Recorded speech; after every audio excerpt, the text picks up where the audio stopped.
Times are uncertain, but your job doesn't have to be. Fidelity Investments is hiring for tech roles in Ireland. Apply now at fidelityinvestments.ie. Hello and you're welcome to The Big Tech Show with me, Adrian Weckler, in lockdown. And we've got an absolutely fantastic panel this week because we're talking about the future of news and tech platforms.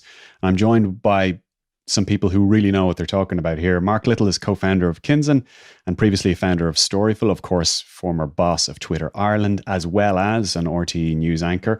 Niall McGarry is founder of Maximum Media, publisher of Joe.ie, Joe.co.uk, Her.ie, one or two others. And Ian Kehoe is the co-founder and editor of The Currency, having formerly been with RTE himself, and editor of the Sunday Business Post. Joe, welcome to the podcast. Hi, Adrian. Thanks for having us, Adrian. Thank you. How is everyone, by the way? Sick and tired of this Brady Bunch Zoom call thing and hairy, back and sides. Okay, that's a pleasant note on which to start this podcast. Speaking of hair, we were joking about hair before we came on. I'm not sure if any of you seen Tony Blair in the last few weeks. He kind of reminds me of an older version of Loki from Avengers Assemble. He's getting into a very, very precarious scenario. Well, I think there was a reason they brought forward the opening of the hairdressers across Ireland.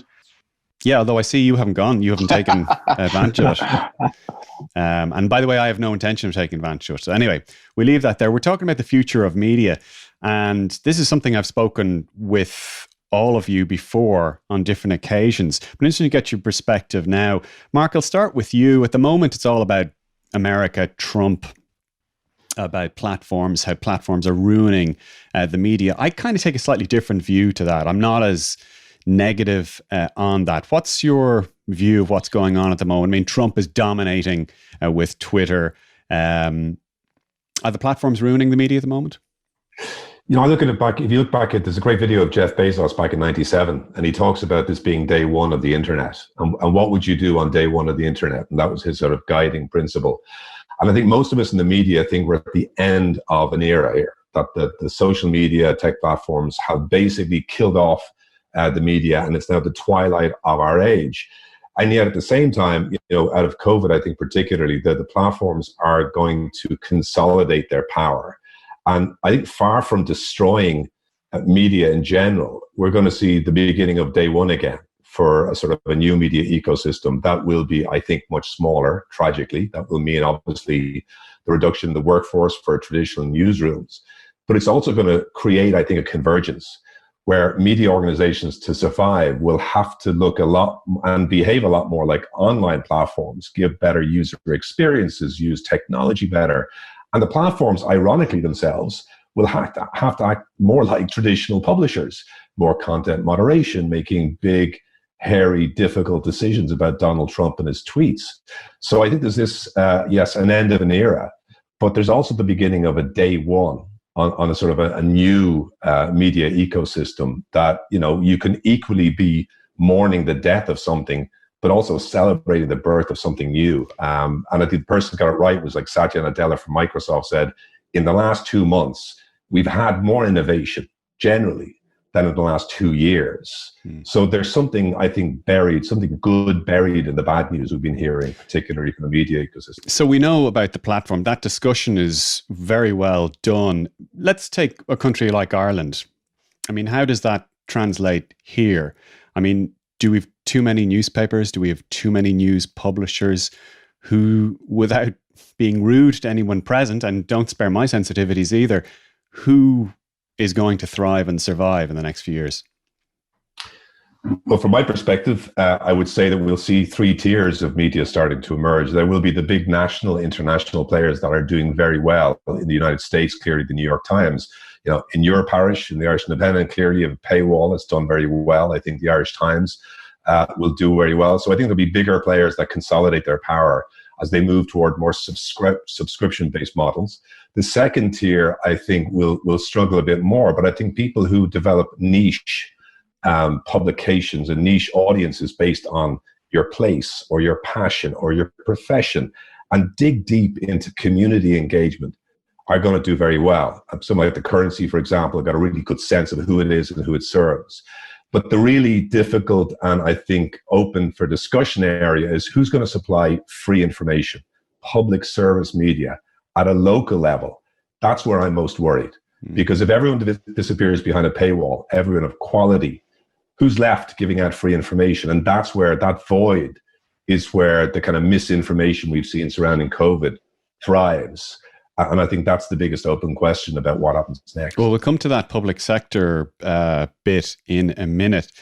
But Niall, I mean, more than anyone else in Irish media, you would probably know better. I mean, you built a core business around those social platforms. I mean, I remember looking throughout the UK election, you had some of the biggest viral hits, some of those videos with Jacob Rees-Mogg or Theresa May with Snoop Dogg music, 30, 40, 50 million hits, more than most of the mainstream publishers. What's your perspective on that now? Yeah, so the UK business had some big successes. Actually, the biggest video of the UK election in 2019 was a Joe Media video, which was actually a vox pop where the guys contrasted the difference between the NHS and the American public health model in terms of how expensive it is, because there's an awful lot of talk about Trump at that stage, partnering with Boris Johnson and making the NHS private and taken away from the public. And that did about 40, 50 million views. It's the biggest video of the UK election. But then on the same token, we had the parody piece, which was the Snoop Moggy Mogg, Theresa May, or Still May video, which was the most shared video on YouTube in the United Kingdom in 2019. So two things we're very, very proud of. And then in 2017, we also had the most viewed video of the UK election, which was a Corbsy, where we remixed Jeremy Corbyn's manifesto with the Stormzy song, Shut Up. So, generally it shows that there's an appetite for politics. One of the big things I've noticed is that since Brexit, politics used to be the thing that a lot of 25-year-olds didn't care about. And all of a sudden, it smashed itself in the door of every single young, forward-thinking person, because it controls and dictates the society we live in. So people have to take a huge input on that. And, what we've seen is politics have become very, very shared. Nearly the most shared videos on the social platforms, which aren't going anywhere, obviously, and we can come back to that, are generally political or have a very big societal issue. I think right now, as Mark said, we are at an intersection. I think, 2020, not only feeling like, a year from hell for so many people, is also the start of a totally new decade. And I definitely see a big change from the tens in terms of how media is going to be consumed.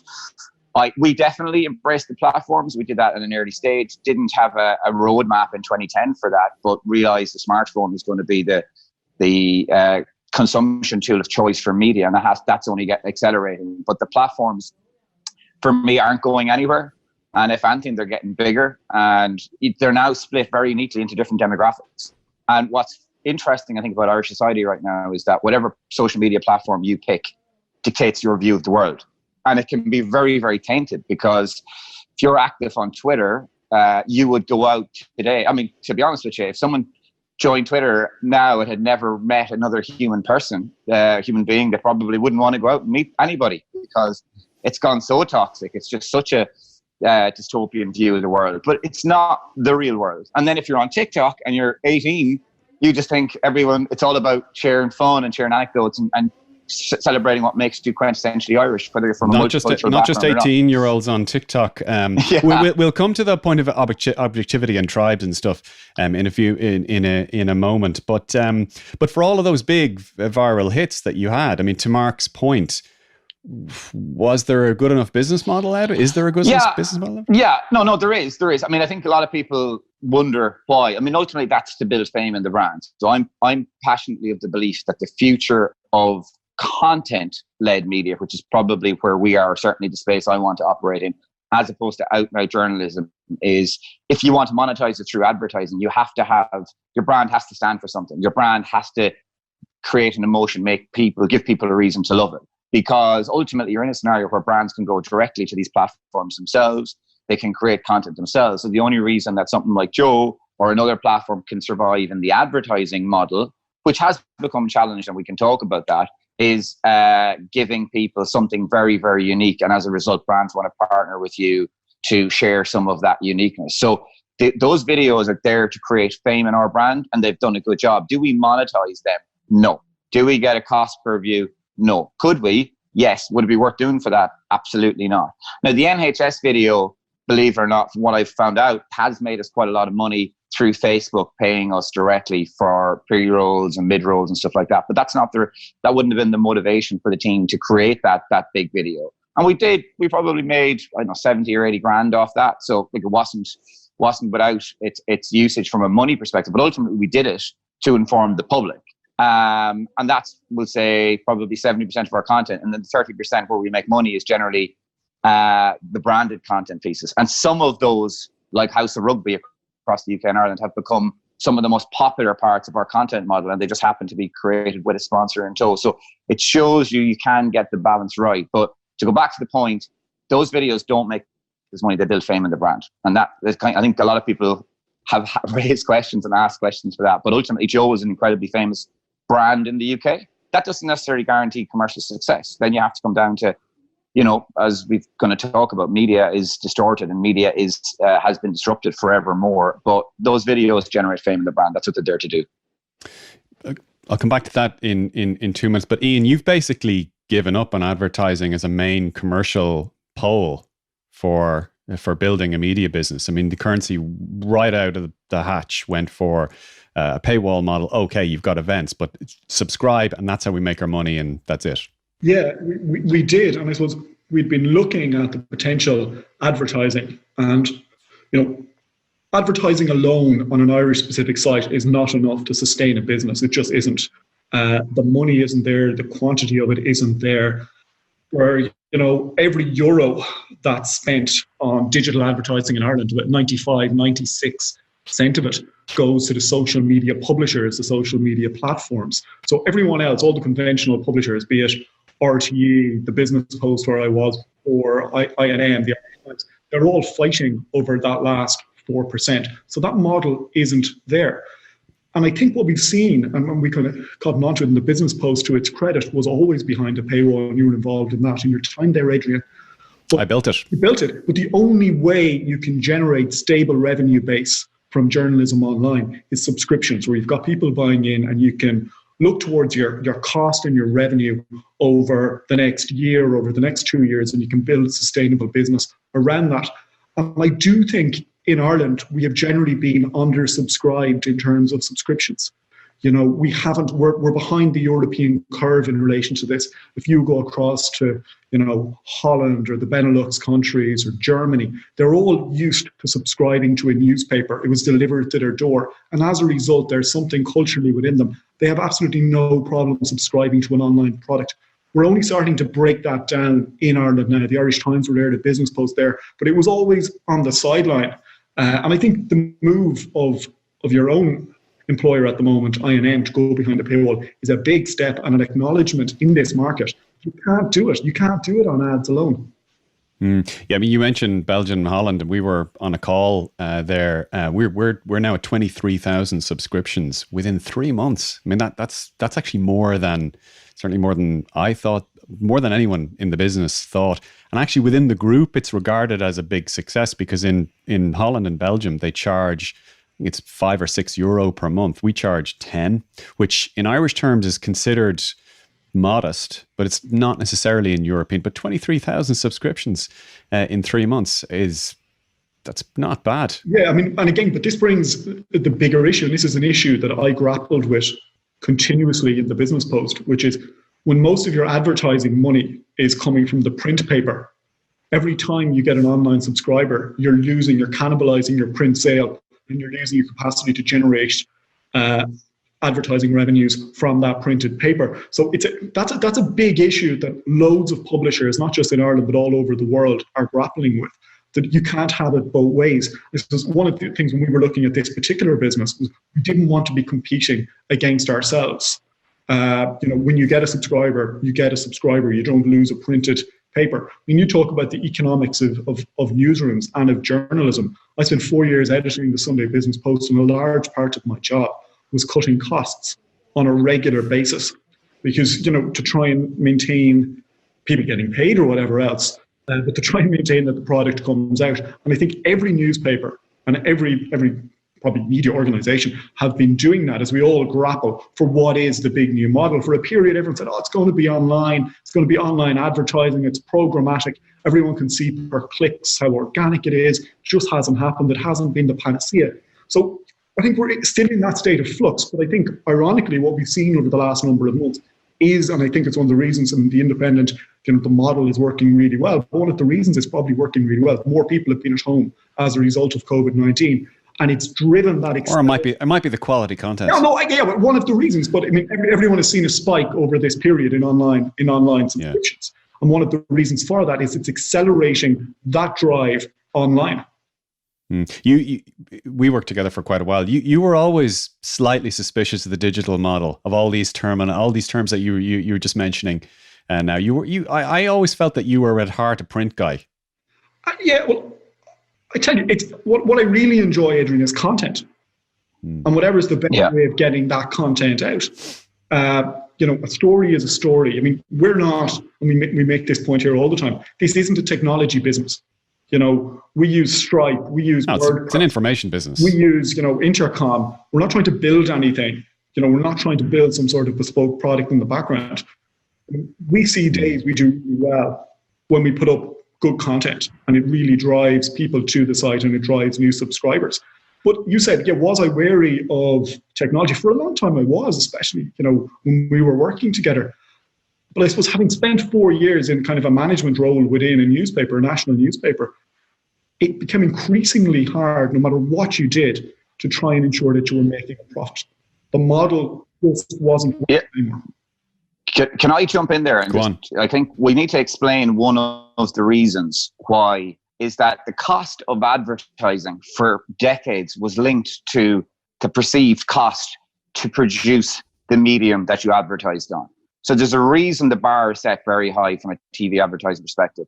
There's a reason that radio is still a relatively expensive medium, and definitely newspapers over the years, the reason the Irish Times were commanding whatever it was, 10,000, 20,000, 30,000 in the peak Celtic Tiger for a full page ad was because there was a perceived incredible expensive cost to create some of those products. And there was, because back in the day, journalism used to be, 2,000 people on the floor chasing stories, working really hard to create that. The printing presses were dear.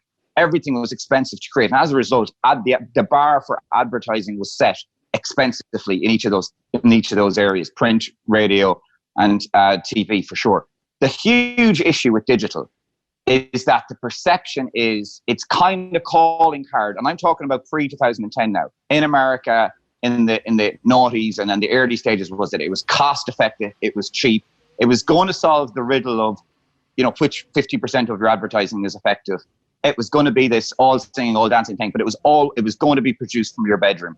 It was going to be Anne Frank style. It was going to be very, very cost effective to make, and it was going to be low production. And what's happened is the cost, the CPMs, if you look at podcast monetization, I mean, only now are we starting to see real money coming through in that. For the last decade, it's been terrible. It's been really, really low. So a lot of damage was done pre-2010 in terms of lowering the cost base of digital. And as we've gone on, and if you want to compete with RTE and you want to compete with BBC and you want to compete with the ITVs of this world, you've got to produce high quality content, which costs money. And what happened is digital is becoming more and more expensive to produce good quality stuff, to put itself on the same pedestal as some of the state broadcasters, some of the big independent TV companies who are all now in digital.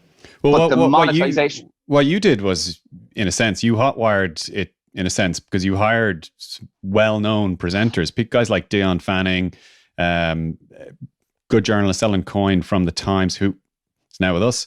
But you hired a lot of well-known people to get that immediate kickstart for those podcasts. That was the impression I had. I mean, the production value seemed to be there. Yeah. But like we had a lot of good people growing organically in the business. People like Carl Kinsler that came in from university level and has gone to be one of the big youth voices in Ireland right now, and represents Ireland incredibly well in terms of that demographic. But just to finish the point, Adrian, the challenge is that digital, the bar was low in terms of monetization, in terms of the cost.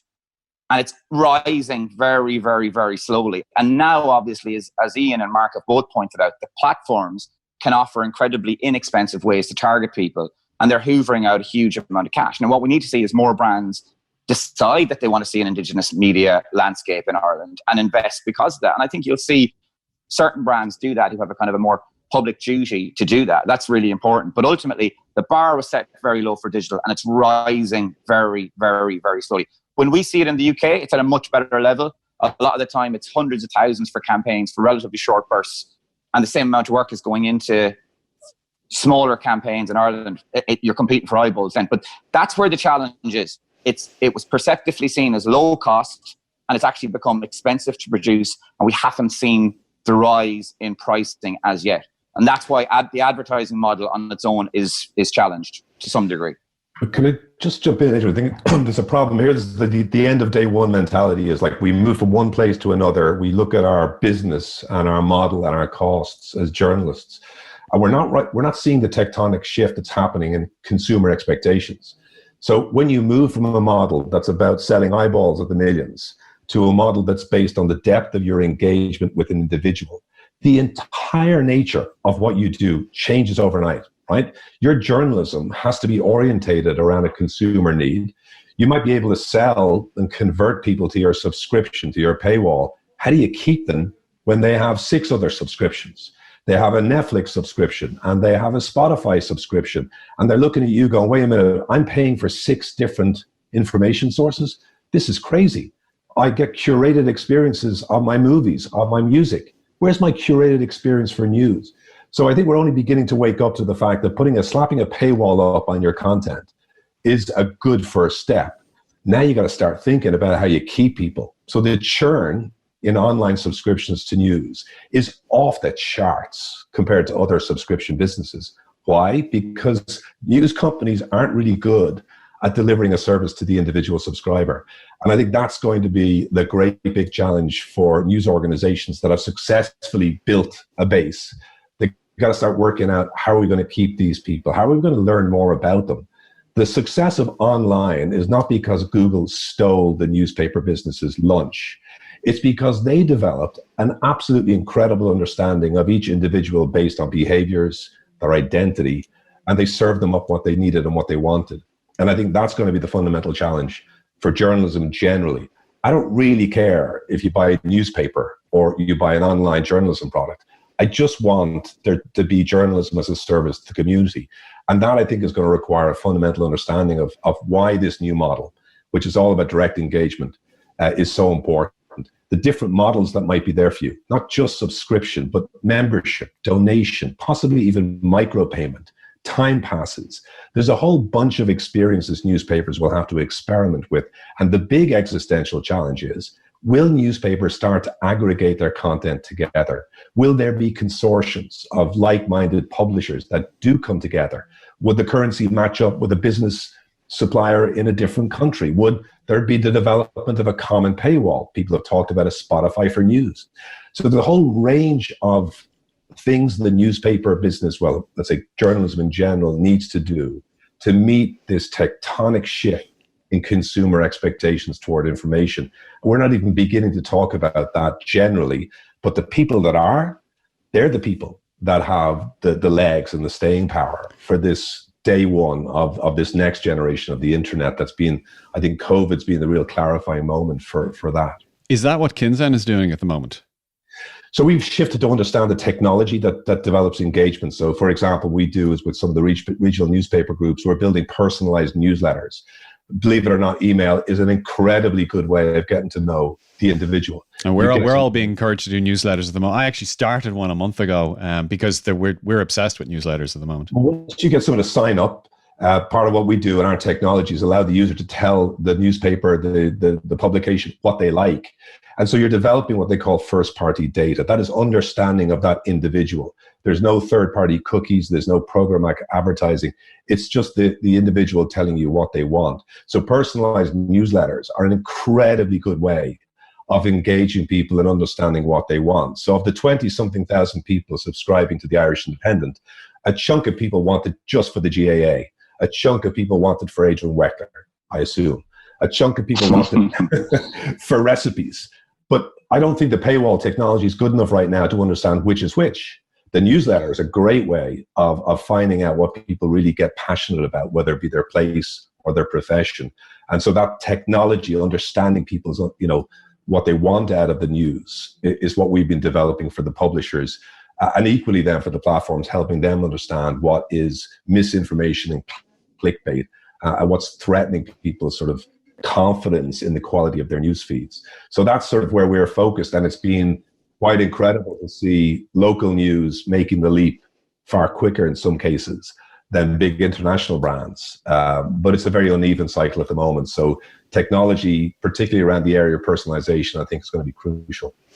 Ian, there's this axiom that niches are the big thing, that this is where the smart money is going in media. But I read a really interesting newsletter by a guy called Ben Thompson. He does this stratechery newsletter, and he had kind of an interesting thesis that even some of the biggest brands, the New York Times, the 100 million subscriber houses, are finding that they themselves might actually be a niche, because when they, for example, publish a column by Senator Tom Cotton on his view, a very controversial one, on the Black Lives Matter riots and protests at the moment, and there's a massive pushback against the paper from their own readers, because he is arguing that is now their niche. It's a central, maybe a moderate liberal niche. From your point of view, do you worry at all about the media becoming more niche is a polite word for it, polarized sides is another version of it? Because most of the successful media companies, as far as I can see, other than the New York Times, are Fox News, MSNBC. Trump has started promoting Newsmax and OANN. Do you worry about that at all? Because you're on the board of RTE. You're deputy chair there. I am, yeah. No, when you see what's going on in the States, it's chilling in terms of the polarization of media and the clear way in which they're taking sides. And I think that's a different thing from being niche. When I say niche, we're a small business publisher, so we're targeting Irish business people interested in finance or economics. I think that you're asking is a bigger question. And the New York Times thing was really interesting in terms of how that article played out. And it went from we didn't like it to actually it just wasn't good enough. They had to really change. I mean, if you can't publish, if a newspaper can't publish something that it doesn't agree with, that's a really big problem. It is the job of newspapers and media to publish differing opinions once they're well thought through and well argued. So at least when they brought it, the initial kickback was, we don't like this guy is a racist or whatever else. That's worrying. At least when they start going on and said, actually, the piece wasn't factually inaccurate, hadn't gone through the rigor. You mentioned there about RTE, and I think we've been lucky in the sense Ireland's been well served by RTE. But organisations like the Currency, which charge, and INM now, which charges, and the Business Post and the Irish Times, which all charge, can only exist if you have, a non-partisan state broadcaster or a public service broadcaster. Because not everything, and I think it's the point Mark alluded to, not everything can be behind a paywall. Democracy requires discourse, and discourse requires debate, and that all stems from journalism. So not everything can be pushed behind a paywall. But if you have the right model where, we're a business publisher, if you want it, that's fine. If you don't, it mightn't be for you, but you will still be able to make up your mind on issues of politics and government and things like that. But you need that balance between a free media, and there has to be a free media. And then, there will be, Mark said at the start, he said the three blocks going into the future. I think he's right, and it's that middle block that's going to be really squeezed. I think you're going to see a smaller number of large media organizations, some of which will have to be bankrolled and backstopped by the state. And then you're going to see... subsidy for media companies? No, well, in terms of the license fee, you already see it in Ireland, Adrian, where the state steps in. And I know, the government are in the process of establishing a commission on the future of public service broadcasting. They're taking their time on that, aren't they? Yeah, well, I think it got caught between an election. They had announced a chair, and just before they put the terms of reference, there was an election. We still haven't had a government. I think it's a shame it's not up and running. It was due to have reported by September, so it's just a shame that it hasn't happened. But hopefully, there will be an added momentum to that when it starts again, and Brian McCraw gets going at it.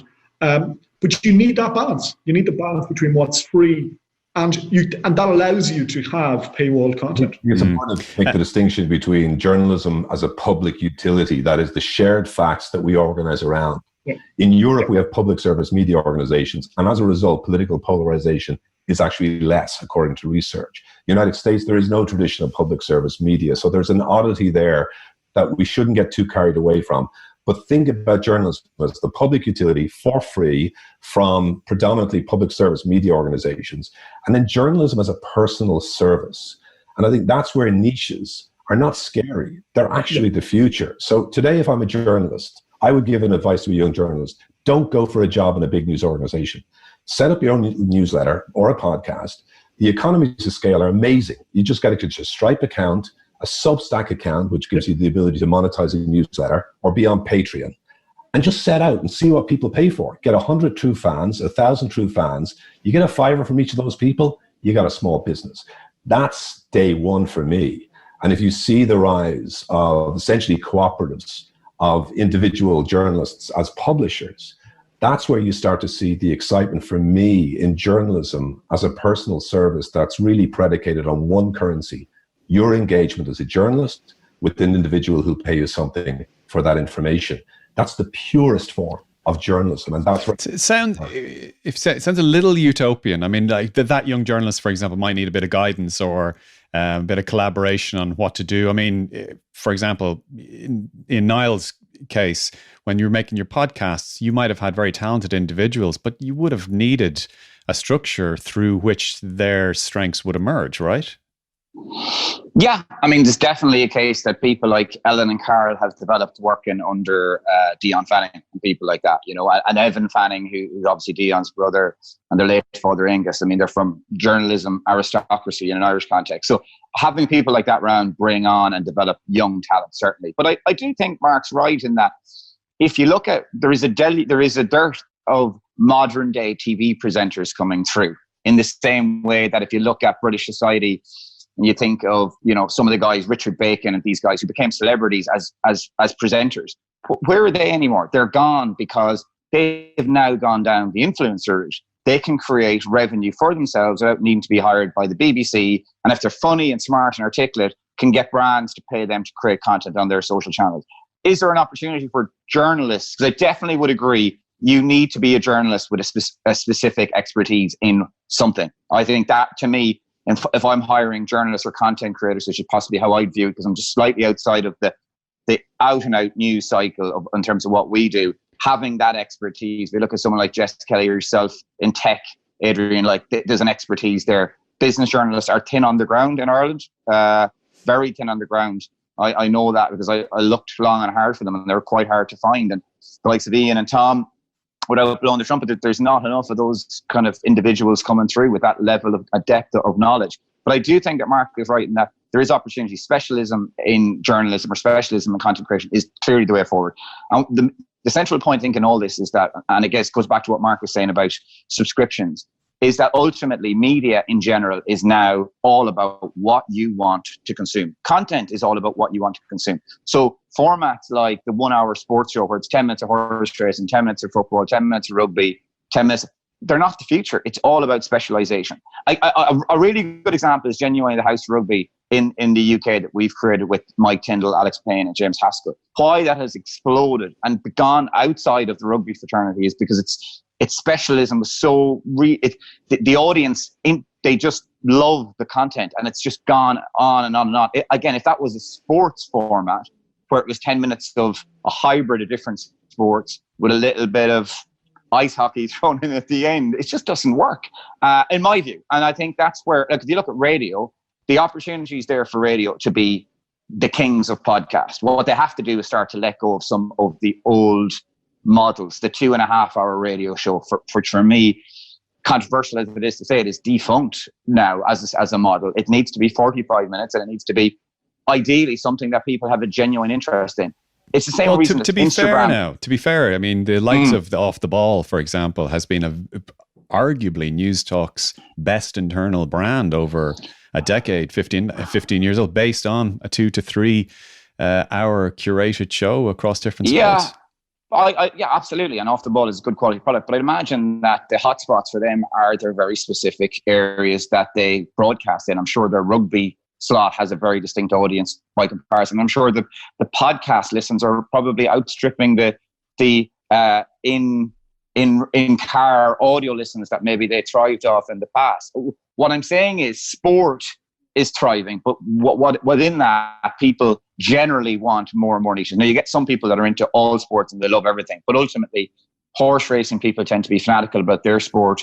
Soccer, the same. God knows why, by the way. But anyway.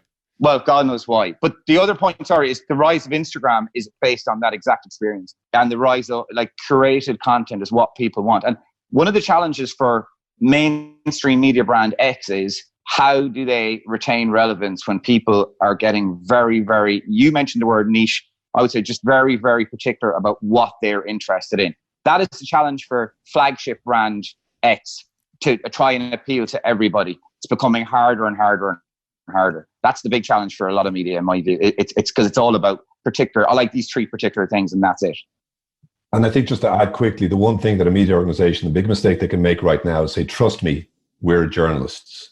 We have authority. We're an institution. Trust us. I guarantee you, Gen Y, Z, the millennials, repelled by that messaging. What they're looking for is authentic expertise. Do you know something that can help me? I don't care what your title is. I will trust you if I feel you have authentic expertise to give to me, to make me, more expert in whatever subject I'm interested in. The authority line, trust us, we're journalists, is the thing I think that will completely do the opposite of what's intended when you see some of these campaigns, democracy dies in darkness, or the importance of the journalistic brands. You're right, there is a craft in there. But the first and foremost thing for any new consumer of media is, do you give me expertise that I can't get elsewhere? And I think that's, if we lean into that, that's the positive aspect of niche, hopefully bringing some of the journalistic integrity to that coverage. But most important for people now today is expertise. Don't rest on your institutional authority. That's the quickest way to irrelevance in the age of people like my kids who are now 13 and 50. And yet, I mean, the issue of trust, and generational stuff, and we see that in different ways. I mean, Niall, I'd probably have to ask you about this, because there's a thing where, you had an incident, a click farm incident, and that essentially led to agencies taking a view about the viability of your products, which has led to a very difficult situation for you guys in Maximum Media. So, and that you might argue that was partially a result of the platforms that you're basing your media product on. But was that just always a structural problem that might have been there, or was that something else particular? Well, I think in that incident, it's quite well documented, the actions of a rogue employee who was named. There was legal documentation at the time of the incident recorded in our organization, and that's on record. Have I had to shift a lot of the blame for that? Yeah, because ultimately I'm still the most senior person left in the organization, and I think it's probably the level of blame and the level of responsibility to me is disproportionate, but it is what it is, and it's happened. I think there is definitely a lot of dark elements to internet culture, and I think that in this incident, the individual involved did something because they thought it would solve a problem that they had on a particular day, didn't consult anyone, went and did it, and it's absolutely had a major issue for us. Having said that, stuff where staff go and make mistakes has been happening in the history of our organization and other organizations for decades, in that, if someone defames somebody, we've done it 2 or 3 occasions where we've had to pay out significant sums, but because it's kind of more in line with other media and more acceptable in the industry that these things can happen, not as big a deal is played to it. I think with our issue, it was so one-off, so unique, so different, and ultimately it gave a huge amount of traditional media organizations an opportunity to have a pop at us, because we kind of came out of nowhere, didn't come from maybe the Dublin media set and created something new. And it was unfortunate, and it was to this day, it's something that is still eats me up and annoys me. But it happened, and there has been countless issues in Google and Facebook over the years with stuff like this, and they just pay massive fines and move on. And I kind of feel like with our situation, We paid a big price at the time, and then the agencies recommenced, did a review, everything was fine, and moved on. But that pause in revenue massively disrupted our revenue last year. And but things like this happen. It was just so isolated, so one-off, and so unique to maybe a publisher like us that I think a lot of people jumped on it and made it a much bigger story than it was. It was unfortunate. It was a mistake. The guy lost his job.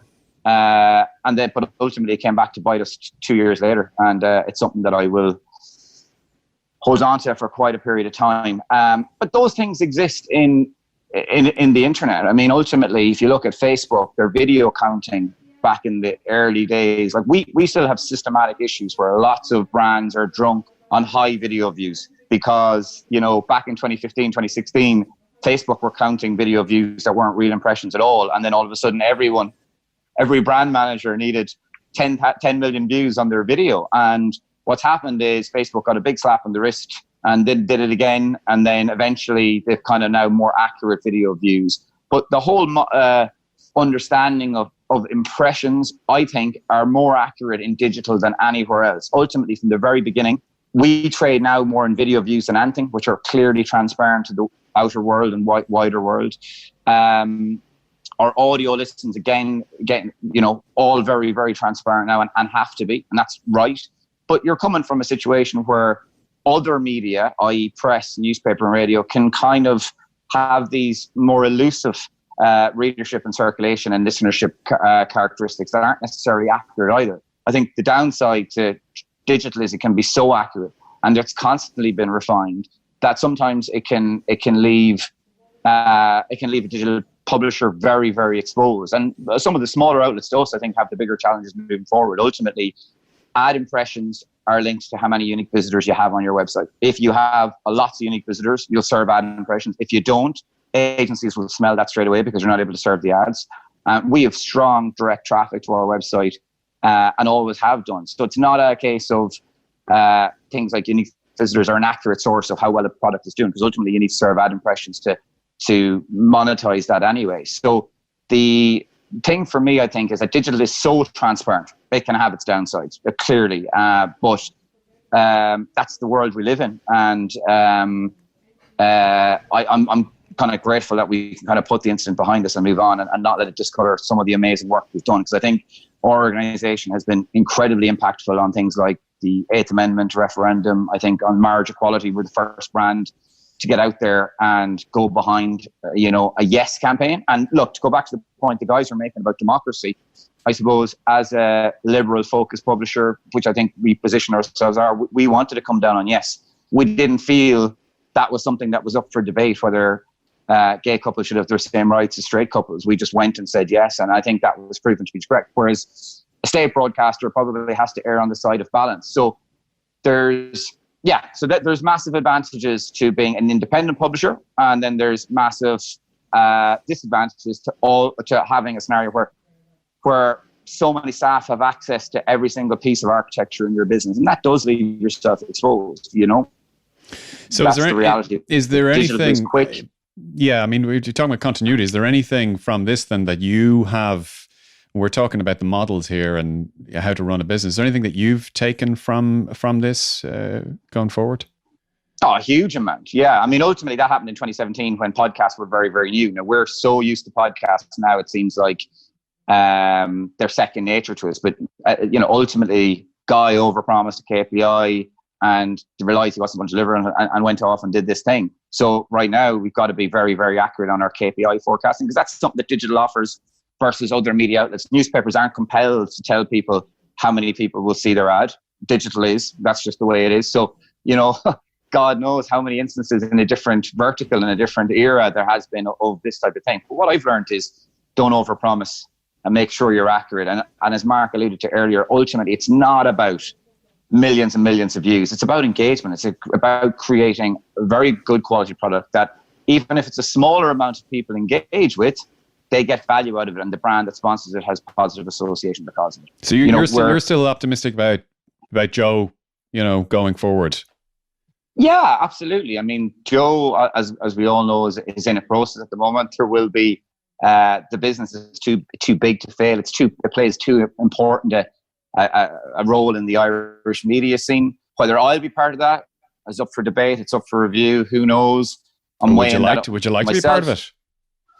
I'm not sure. I'm 10 years in, so I've probably stayed in. I'm an entrepreneur at heart who has an appreciation for content. The two guys on the panel with me today are journalists who are now entrepreneurs. A slight difference in terms of how we're positioned. I don't know. I will be in this arena, but I passionately believe that there's huge changes coming in terms of how media and content is monetized, and I want to be at the forefront of that. Whether that's with you or not, I'm not sure. We'll see. Time will tell. Last point. I mean, I was looking at Twitter today, guys, and Piers Morgan was bemoaning the fact that everybody's getting hysterical and complaining and causing outrage. And the irony was not lost, I think, on a lot of people looking at that. Do we have a consensus here that there is a decent future for the Irish media and the media? Anyone? Well, okay. I just started. So I was letting the guys in. Of course, it has. But I think I think URLs as a concept are going to change. I don't think the 20-year-olds of today are logging onto URL bars and typing in www. I think that's changed. I think that more and more people will need to rely on the social platforms. I know that the currency have probably built a lot of their fame through Twitter and successful use of Twitter. And they're always on Twitter. You any second of the day you go on, you just use the currency tweeting. Yeah, well, it's done a great job building their brand because they otherwise might have invested a lot of money. The business on a budget, Adrian. I know that, yeah. And everything's always really important. I'm not saying it's not. I mean, I think just if I put a quick one in here, is thinking about the Irish media as separate from the global media is the quickest way to make the wrong decision, right? So there's going to be more shoes to fall. I think the advertising system that underpins the internet is broken the same way that the financial industry back in 2008 was broken. We just didn't know it, right? The whole concept of programmatic advertising is collapsing. Third-party cookies are going. That is going to have a massive impact on advertising. Not the destruction of advertising, the changing of advertising, more to sponsorship models, which obviously Niall knows about.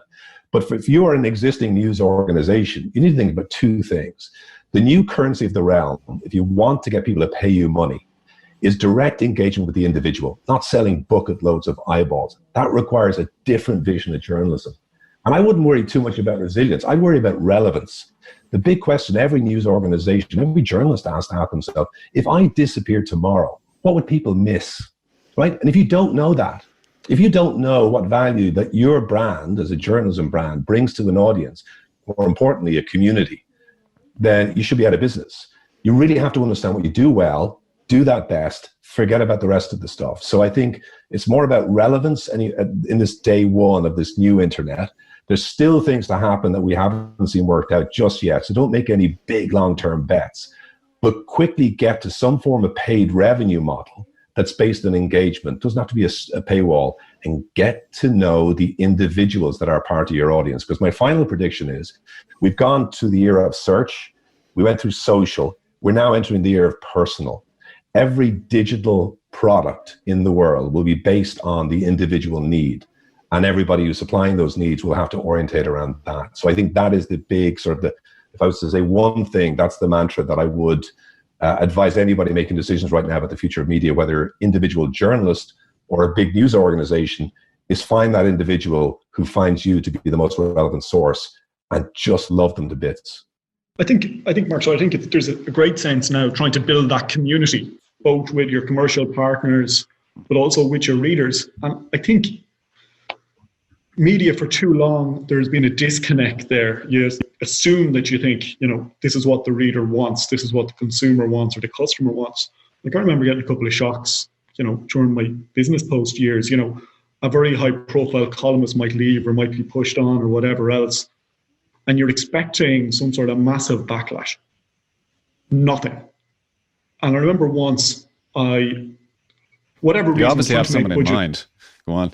No, not that. But I remember, I'll give you a very specific example, actually. I was trying to get rid of budgets down. I said, right, at the time we had a bridge column. It wasn't expensive.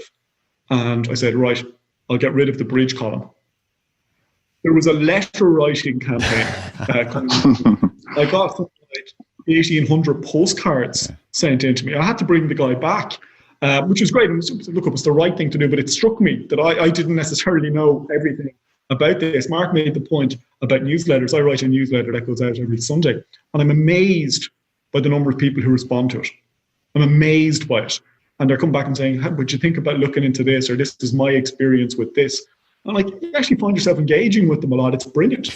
Yeah, the most engagement I actually get across independent news and media. I write a Saturday column which is aimed at older readers. It's in the magazine, and it's basically smartphones and laptops for older people. That's essentially what it is. And the technical problems. I get more email and texts about that than almost anything else, you know? I mean, the reason I'm doing what I do today, and I'm an entrepreneur, not a journalist, is when I was in prime time, Twitter came along, and I could suddenly get people talking to me, giving me questions. And it was during the financial crisis. And I was asking on Twitter people to tell me some detail that I needed to put to the Minister of Finance or whoever. And my direct messages were full of it, like estate agents and bankers who were telling me the real story is this. I suddenly found the engagement on Twitter was making me a way better journalist. Yeah. And that's the basis of my experiences since. So I know people do Twitter down, say it's not real life. You know, Twitter actually, when you connect with the right tribe and community, can be the best source of information. It accelerates trends like Black Lives Matter. It's the reason why we can see police brutality. Yeah. And I think the lesson for me from something like Twitter is, yes, it can be nasty and brutish, but it's also a place where you have this direct two-way engagement that journalists for way too long undervalued. And that I think is the big lesson in a small capsule. Guys, thank you so much for coming on this podcast. It's been incredibly interesting. Three very, very senior heavyweight guys talking about this. By the way, I use the word guys. I did actually invite a couple of female executives on, just in case I get it back on social media. They weren't available at the time. So these guys are my stand-ins. No, they weren't. It's a heavyweight reference. Is that a reference? No. I'm going to stop right there. So listen, thank you very much to all of you for joining. Thank you also to Fidelity Investments. This is the last podcast in the current series that they are sponsoring. Speaking of us sponsors. So for me, Adrian Wacker, the tech editor of the Irish and Sunday Independent, I'll see you at the same time next week. Bye-bye. Times are uncertain, but your job doesn't have to be. Fidelity Investments is hiring for tech roles in Ireland. Apply now at fidelityinvestments.ie.